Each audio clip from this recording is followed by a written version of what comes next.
ఓరి నీసికా ధరగా పెళ్ళైన 7 నెలలకే బిడ్డ పుట్టినట్టు 3 నెలలకే బెల్లం చేయించాడే బోస్. ఎవరారు? లూసుబాయ్ గారు, మీ చెరుకు కూడా బెల్లం కింద మారిపోయింది కదండి, ఇంకా ఎందుకు నూరెళ్ళ పెడతారు? గ్రామాల్లో చిన్న పెద్ద అంత ఇక్కడే ఉన్నట్టున్నారే. ఏమిటి జ్యోతి, శుభ్రేఖలు పట్టుకొచ్చా? నా పెళ్లి. సుబ్బయ్య గారు, ఇదిగో శుభలేఖ, మీరు తప్పకుండా రావాలి.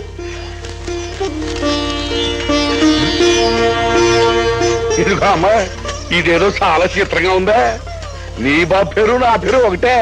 ఈవిడికి ఎలాగూ తండ్రి లేడు, కన్యాదానం నువ్వే చేయకూడదు సుబ్బయ్య. కన్యాదానం చేయటం అంటే ఇష్టమే గానే కాళ్ళు కట్టడం అంటేనే కష్టం అమ్మా. తప్పకుండా వస్తారు కదూ. రాకేం చేస్తాడు? 50 ఏళ్ళుగా ఈ ఊళ్ళో పెళ్లికో పండగకో పిలిచిందని నువ్వు ఒక్కరితే.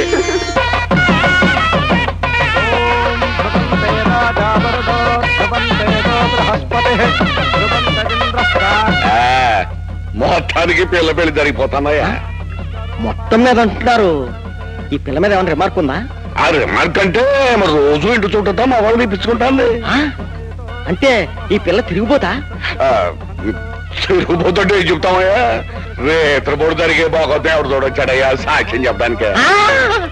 మా మంచి పేరు చేశాడు బాబు. ఒరే తమ్ముడు, ఆ పెళ్లి పెట్టు నుంచి లేచి వచ్చారా?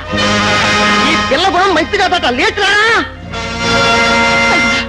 నా బిడ్డ బంగారు నిప్పు లాంటిది, దాని మీద లేనిపోని నిందలు వేసి దాని బ్రతికి అన్యాయం చేయకండి. నిజమేనమ్మా, ఈ ఊర్లో ఈ పిల్ల ఇంటి ఎదురుగా ఉంటే ఈ పెద్ద మనిషే నీ కూతురు మంచిది కాదని సాక్ష్యం చెప్తున్నాడే. రాజ్యం, జ్యోతి జ్యోతి మన కూతురా? అవునండి, మీ మాటల్ని భరించలేక, మీ ప్రవర్తన సహించలేక, సంఘం తిడుతుందని తెలిసినా, సమాజం చేదరించుకుంటుందని తెలిసినా తాళి కట్టిన మిమ్మల్ని వదిలి వచ్చాను. నేను ఈడ నా బిడ్డ మీద పడితే దాని బతుకు నాశనం అవుతుందని మీకు దూరంగా తీసుకొచ్చాను. అయినా దాని బతుకు బండలు చేశారండి. నేనేదో తెలియక నోటు దురుస్తూ వాగాను. ఆ పిల్ల లాంటిది కాదు, బంగారం. నా మాట నమ్మ వెంకట. సర్లేవయ్యా, ఈ కూతురు తెలంగాణ ప్లేట్ గ్రాయించేస్తున్నావా? బాబు బాబు, చిన్నవాడి అయినా నీకు దండం పెడుతున్నాను. నా కూతురని చెప్పడం లేదు, దాని బతుకు నాశనం చేయొద్దు. నీ నోటితో నువ్వే చెప్పి ఇప్పుడు కాదంటావేంటయ్యా? తమ్ముడు బాబు బాబు, ఈ గడ్డ మీద రక్త మాంసాలున్న ఏ తండ్రి చేయకూడదు తప్పు చేశారు బాబు. నా బిడ్డ లాంటిది కాదు బాబు. ఈ పిచ్చి తండ్రి చేసిన తప్పును క్షమించి నా కూతురు మెళ్ళో 3 బళ్ళు వేయి బాబు. క్షమించండి, నేను ఈ పెళ్లి చేసుకోవడానికి సిద్ధంగా లేదు. బాబు, నాన్న, నువ్వు నా పెళ్లి చూడలనే తాపత్రయంతో ఈ ఊరొచ్చి నీ ఎదురుగానే ఉంటూ నీలో మంచిని పెంచాలని ప్రయత్నిస్తూ నేను కష్టపడి పీట్ల మీద ఒక తెచ్చుకున్న పెళ్లిని బాగా జరిపించావు నాన్న. తప్పైపోయిందమ్మా, తప్పైపోయింది. ఇదంతా నా నోటి దురుస్తానం వల్లే జరిగిందమ్మా. అగ్ని సాక్షిగా జరగవలసిన నీ పెళ్లి ఈ నాలుగు మూలంగా చెడగొట్టినందుకు ప్రాయశ్చిత్తంగా ఈ నాలుగు మీదే వాత పెట్టుకుంటానమ్మా, వాత పెట్టుకుంటాను.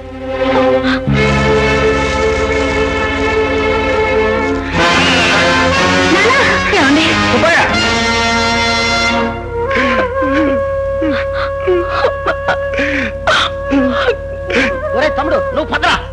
ఆగండి, జ్యోతిని పెళ్లి చేసుకోకుండా ఈ పందిరి దాటి వెళ్ళడానికి వీల్లేదు. చేసుకోకపోతే ఏం చేస్తావయ్యా? మక్కలు ఎరగదంతాను. పెళ్లి కొడుక, వెళ్ళి పెళ్లి మీద కూర్చో. కూర్చోరు తమ్ముడు. పదమ్మా జ్యోతి.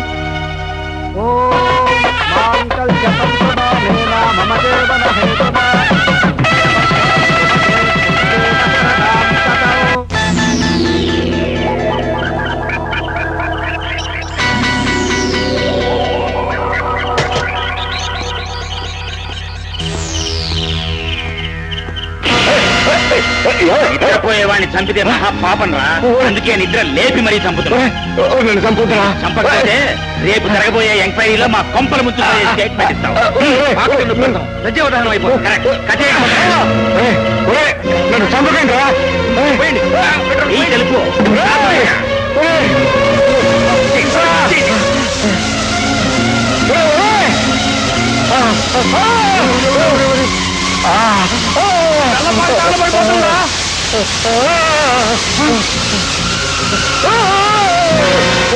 తెలుపు ఆ కొండయ్య పాటలు ఇరుక్కుపోయాడు, తగలబడి సస్తాడేమోరా.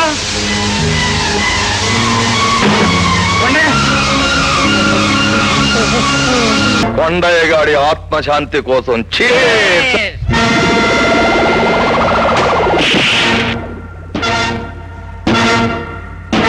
నువ్వు చావడానికే వచ్చావా పిన్నమనేని బోసు బాబు? ప్రాణాలని బ్రాందీ గ్లాసులో కలుపుకుని తాగి మీ అందరి ప్రాణాలు తోడేయటానికే వచ్చాను. ఇలాంటి వెర్రి కూతలు కూసే ఒకప్పుడు నీ తండ్రి వల్ల కాటికి వెళ్ళిపోయాడు. అన్నింటికీ బదులు తీర్చుకోవడానికే వచ్చానురా. నా తండ్రిని చంపినందుకు నీ తాట ఒలిచి, నా తల్లిని జైలు పాలు చేసినందుకు నీ కీళ్లు విరిచి, రైతుల కడుపు మంటను చల్లార్చే చెరుకు పంటను మంటల్లో ఆహుతి చేసినందుకు నీ డొక్క చీల్చి, సాక్ష్యం చెప్పవలసిన కొండయ్యను కాల్చి చంపినందుకు నిన్ను అదే మంటల్లో మార్చి మసి చేస్తాన్రా. నీ ఇష్టం వచ్చినట్టు విరిచేయడానికి నేను తోలు బొమ్మను కాదు, జోడుగుళ్ళ బసవప్పను. నేను తలుచుకుంటే నిన్ను ఇప్పుడే ఇక్కడే సజీవ సమాధి చేస్తాను. నిన్ను సకుటుంబంగా సమాధి చేస్తాను. తాగు, ఒక్కడుగు ముందుకు వేశావా అంతమైపోతావు. ఇప్పుడు వేయబోయే అడుగు నీ గుండెల మీదే వేస్తాను.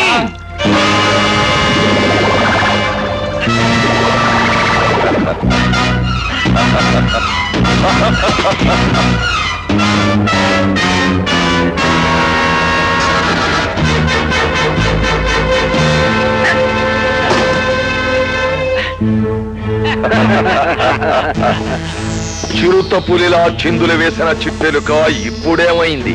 బంగారు డాడీ, శోష వచ్చేలా హింసించి మూర్ఛపోయేలా చేసి మూటగట్టి నా గెస్ట్ హౌస్ తీసుకురా, ఆడుకుంటాను.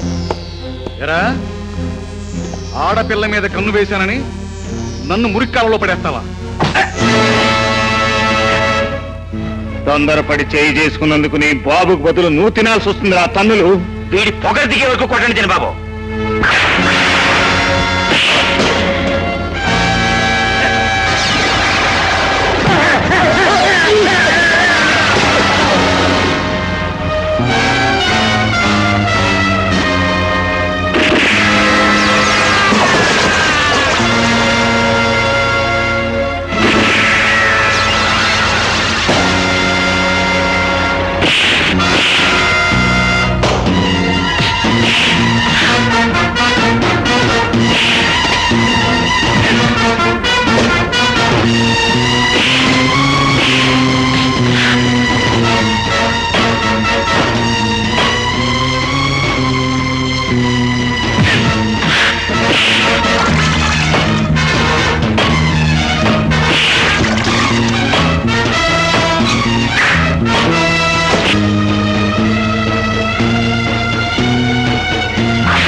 రే ముసలాడా, ఊరికే నక్క కోతలకు నీ ప్రాణాలకేం భయం లేదు. నార్మల్ సావు కబురు మయటానికే నిన్ను వదిలేస్తున్నాను. ఆ బసవప్పగాడితో చెప్పు, వాడు చేసిన నేరాలు అంగీకరించే వరకు వాడి కొడుకు నా దగ్గరే బందీగా ఉంటాడని చెప్పు. చూడండి బసప్ప గారు, 14 ఏళ్ల క్రితం షుగర్ ఫ్యాక్టరీకి మన శ్రీకాంత్ గారు దారుణంగా హత్య చేయబడ్డారు. ఆయన్ను హత్య చేసే నేరానికి ఈ రాజేశ్వరి 14 ఏళ్లు జైలు శిక్ష కూడా అనుభవించింది. అయినా ఎప్పుడో ముగిసిపోయిన ఈ కేసు ఇప్పుడు విచారణ చేయడంలో అర్థమేమిటో నాకు బొత్తిగా తెలియడం లేదు. ఆ కేసు ముగిసిపోవచ్చు బసవప్ప, కానీ నా భర్తని నువ్వు హత్య చేశావన్న కేసు అలాగే ఉంది. దాని మీదే ఇప్పుడు విచారణ జరుగుతుంది. సార్ మీకు ఫోన్ వచ్చింది. సార్ ఫోన్ వచ్చిందట, మాట్లాడి రావచ్చా? అలాగే వెళ్ళండి.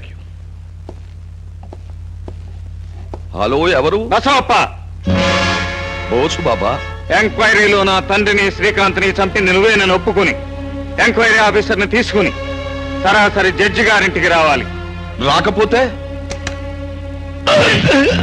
డాడీ, డాడీ, నన్ను రక్షించు డాడీ, నన్ను కాపాడు డాడీ. ఇదిగో నా కొడుకుని ఏం చేస్తున్నావు?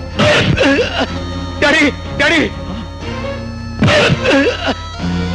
డాడీ, ఇదిగో వాడిని ఏం చెయ్యొద్దు. బోసు బాబు, ఇప్పుడే నేను జడ్జి గారింటి బయలుదేరి వచ్చేస్తున్నాను.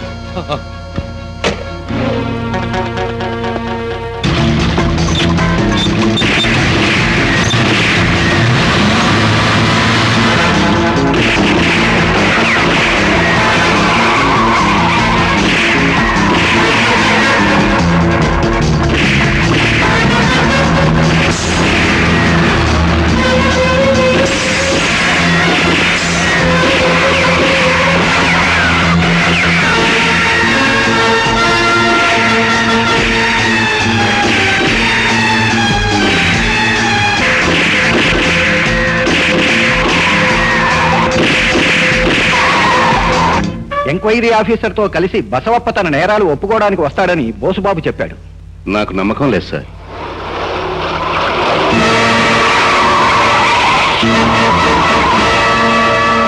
సార్, ఆ బసవప్ప మనుషులు నా మీద హత్యా ప్రయత్నం చేశారు. తుపాకులతో నన్ను వెంటాడారు. నీ మాట మాకు సాక్ష్యం కాదు బోసుబాబు. సాక్ష్యం సంపాదించాలని నేను చేస్తున్న ప్రయత్నంలోనే ఈ ఘోరాలన్నీ జరుగుతున్నాయి సార్.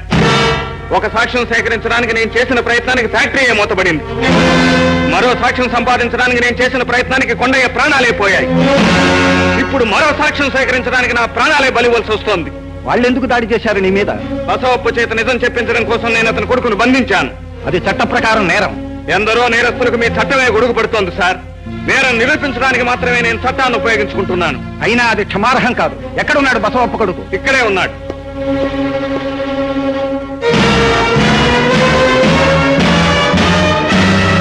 Arrest him. ఆగో ఆగో. Come on. Quick.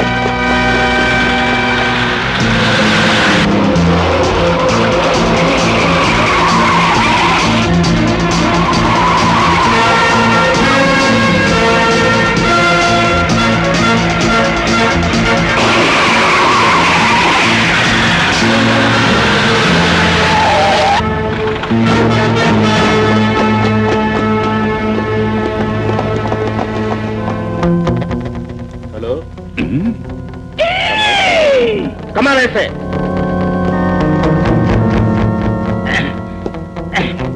ఇన్స్పెక్టర్ గారు, దయచేసి నన్ను వదిలిపెట్టండి. మీకు 5 జతల కాకి బట్టలు టెర్రీ కాటనవి ఉచితంగా ఇస్తాను.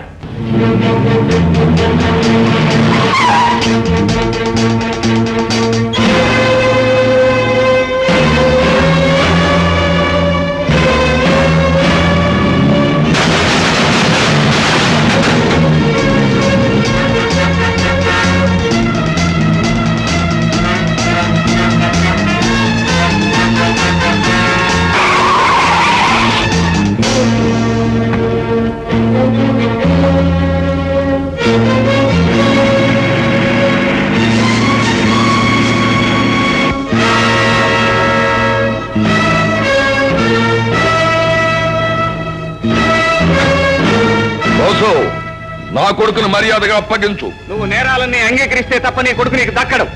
అలాగా? ఒరేయ్, కనక మహాలక్ష్మిని తీసుకురండి. యావదాస్తికి వారసురాలు. కౌజు పిట్టలాగా మా చేతిలో గిజగిజా కొట్టుకుంటూ ఎందుకు బతికుందో తెలుసా? నా వారసుడు నీ చేతిలో ఉన్నాడు గనక. వాణ్ణి విడిచిపెట్టకపోతే తక్షణం కనక మహాలక్ష్మిని చంపేస్తాను.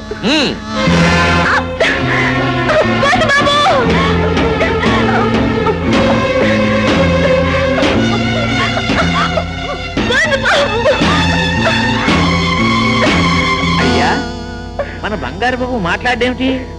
భయంతో బెదిరిపోయి పక్షవాతం వచ్చి నోరు పడిపోయిందేమోనని నా డౌట్. బోసు, నా కొడుకు చేత నువ్వు మాట్లాడించాలి, లేకపోతే కనక మహాలక్ష్మిని చంపేస్తాను.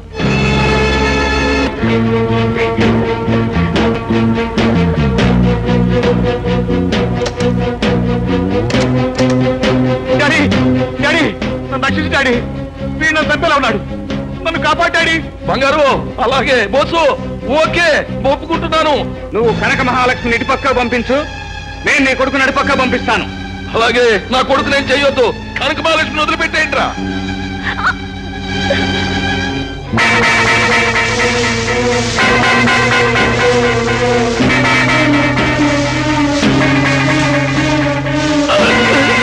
డాడీ, డాడీ, నన్ను రక్షించు డాడీ.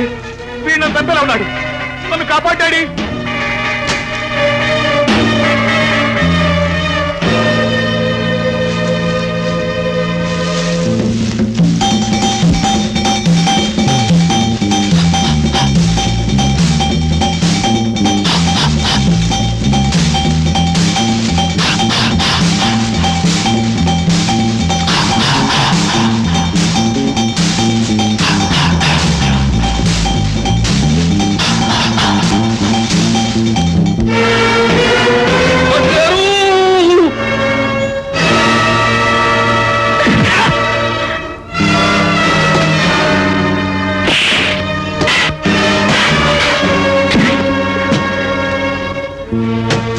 బాబు ఎంత ఘోరం జరిగిపోయిందిరా.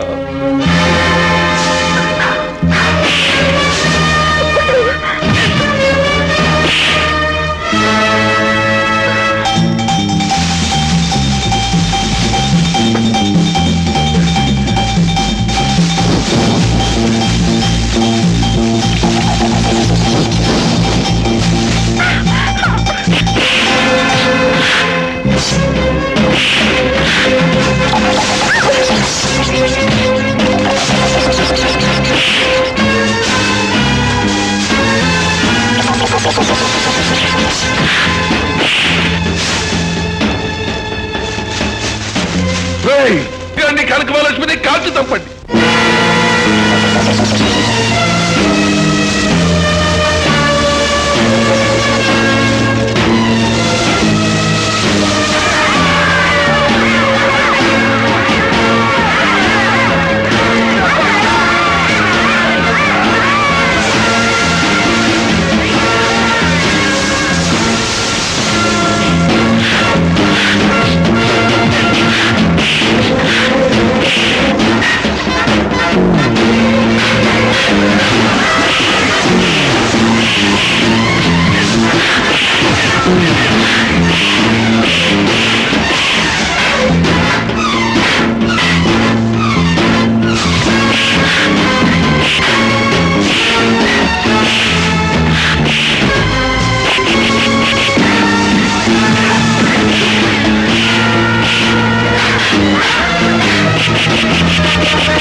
నిన్ను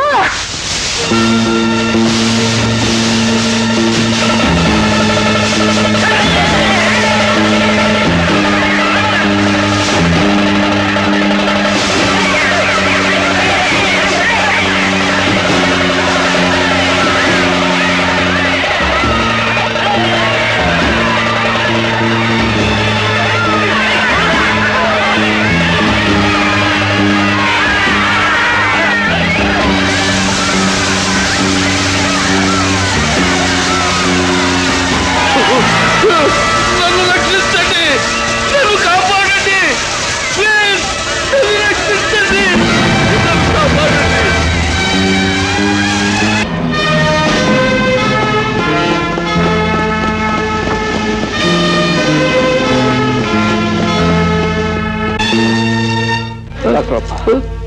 ఇంత జరిగాక మంచివాడు అనిపించుకో. ఇప్పటికైనా నిజం చెప్పు. అయ్యా జడ్జి గారు, ఈ కనక మహాలక్ష్మి ఫ్యాక్టరీ కాదు వారసురాలు. సుబాబుని చంపాలని నేను చూస్తే ఆ విషయంలో వచ్చి నన్ను రక్షించాడు. ఆ ఉత్తముడి కోసమైనా నేను నిజం చెప్తాను. శ్రీకాంత్ను చంపింది నేను, ఫ్యాక్టరీని నాశనం చేసింది నేను, రవీంద్రను పాముతో కరిపించి చంపించింది నేనే. చెరుకు రైతులకు నేను చేసిన ద్రోహానికి నాకు చెరుకు తోటలోనే శిక్ష పడింది. బోసు, జయం నీదే. బోసు, జయం మనదే.